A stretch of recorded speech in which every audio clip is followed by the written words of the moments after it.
नमस्कार, नीमच टुडे में आपका स्वागत है और मैं हूं आपके साथ तबरेज अखबार। नीमच की लाल माटी इन दिनों सियासी अखाड़ा बनी हुई है। महज 5 दिन बाद यहां पर मतदान होने वाला है और विधायकी ईवीएम में कैद होने वाली है। एक तरफ जो राष्ट्रीय नेता है और प्रधानमंत्री नरेंद्र मोदी अपना संदेश दे चुके हैं, तो दूसरी तरफ राहुल गांधी यानी कि 2 दिन बाद ही वे नीमच में आने वाले हैं। यहाँ पर आप देखेंगे कि कांग्रेस प्रत्याशी उमराव सिंह गुर्जर गांव-गांव की खाक छान चुके हैं। अब शहर में उमराव सिंह गुर्जर के कदम पड़े हैं। आखिर किस तरह का समर्थन मिल रहा है, किस तरह का अपनी जीत को लेकर किस तरह से वे आश्वस्त नजर आ रहे हैं और कैसे हालात इस विधानसभा क्षेत्र में बन रहे हैं, जानेंगे उनकी ही जुबानी। स्वागत है न्यूज़ टुडे में आपका। शहर में आप लगातार जनसंपर्क कर रहे हैं, किस तरह के हालात बन रहे हैं, क्या संदेश है? देखिए, एक तरफ वो उम्मीदवार हैं जो 3 बार के विधायक हैं और एक तरफ जो उम्मीदवार हैं वो कांग्रेस से। नीमच क्षेत्र के जनता, यहाँ के मतदाता ये निर्णय ले चुके हैं कि विधायक जी से चुनाव होंगे। उनने देखा कि 3 कार्यकाल में उनने कोई काम नहीं किया, तो मैं तो एक निमित्त मात्र से उम्मीदवार हूँ और उन लोगों के बीच में जा रहा हूँ, लेकिन वो खुद चुनाव लड़ रहे हैं। मुझे ऐसा महसूस हो रहा है कि जहाँ जा रहे हैं वहाँ अपार उत्साह और समर्थन मिल रहा है और नीमच शहर में एक मन बना चुके हैं यहाँ के मतदाता कि अब की बार बदलना है। उसके कारण बहुत सारे हैं। नीमच शहर से सुविधाएँ अन्य जगह चली गई, सांसद के द्वारा, विधायक के द्वारा यहाँ से सुविधाएँ यहाँ से छीनी गई। कभी भी विधायक जनता के साथ खड़े नहीं हुए।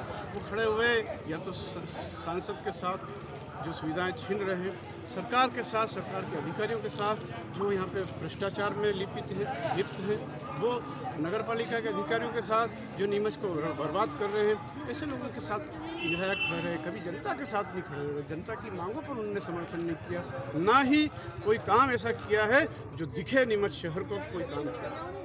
आप काम ना होने की बात कह रहे हैं। एक तरफ प्रधानमंत्री आते हैं, वो बोलते हैं 500 उद्योग लगा दिए, मुख्यमंत्री आते हैं, बोलते हैं स्वर्णिम हिंदुस्तान बना दिया, विधायक परिहार बोलते हैं आपको चाहिए नहीं नीमच के लिए। तो क्या लगता है कि नीमच कैसी सपनों की नगरी बनने जा रही है? देखिए, ये जो है ये सबसे बड़ी असफलता है कि ये 500 उद्योग नीमच में लगाए। अब कोई तो बताए, जनता में कोई तो बताए कि 500 उद्योग लगे हैं, क्या लगे हैं, और 500 उद्योग लगे हैं तो कितने लोगों को रोजगार पे लगाया है, ये भी तो नजर आना चाहिए। तो ये सब झूठी घोषणाएं लगातार 20-18 सालों से दिए जा रहे हैं। आश्वासन भी खूब दिए जा रहे हैं, नारे भी खूब दिए जा रहे हैं, लेकिन जनता को ये बेवकूफ़ समझ रहे हैं। जनता बेवकूफ़ नहीं है, यहाँ की जनता समझदार है। 3 बार इनके प्रलोभन में, इनके जो है लालच में, इनके जो है नारों में आ गई।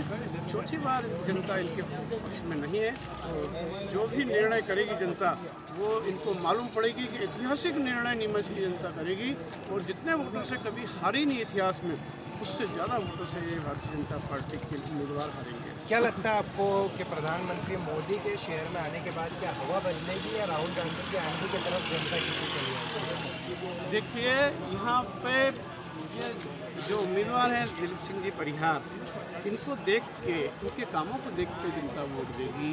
ये किसी को भी ले आए, पहले ऐसे सब प्रयोग हो चुके हैं कि शिवराज जी के नाम पर वोट दे दो, मोदी जी के नाम पर वोट दे दो, इनके नाम पर वोट पहले ले चुके हैं। अब जनता छलावे में आने वाली नहीं है। जनता समझदार है यहाँ की, और न प्रधानमंत्री चुनाव लड़ रहे हैं, न शिवराज जी लड़ रहे हैं, या दिलीप सिंह जी परिहार लड़ रहे हैं, और उनके कामों का हिसाब मांग रही जनता की। 15 सालों के काम का हिसाब दो, वो हिसाब तो नहीं दे पा रहे हैं, और वोट जो है दूसरों के नाम से मांग रहे हैं। उनको अपने खुद के काम पर वोट मांगना चाहिए। जनता को उसका हिसाब देना चाहिए। अच्छा, रोजाना विज्ञापन के रूप में या आर्टिकल के रूप में कुछ ना कुछ छप रहा है। आपके लिए कहा जा रहा है कि अगर उमराव सिंह गुर्जर अगर विधायक बन जाते हैं तो ज़मीनों पर कब्जे होंगे, कब्जे छुड़ाए जाएंगे, इस तरह की बातें आपकी इमेज के लिए कही जा रही है। क्या प्रतिक्रिया आपकी? उनके पास कोई मुद्दा ही नहीं है, इसलिए सामने वाले उम्मीदवार की छवि खराब करना चाहते हैं। नीमच के मतदाता, नीमच के लोग मुझे 38 सालों से जानते हैं।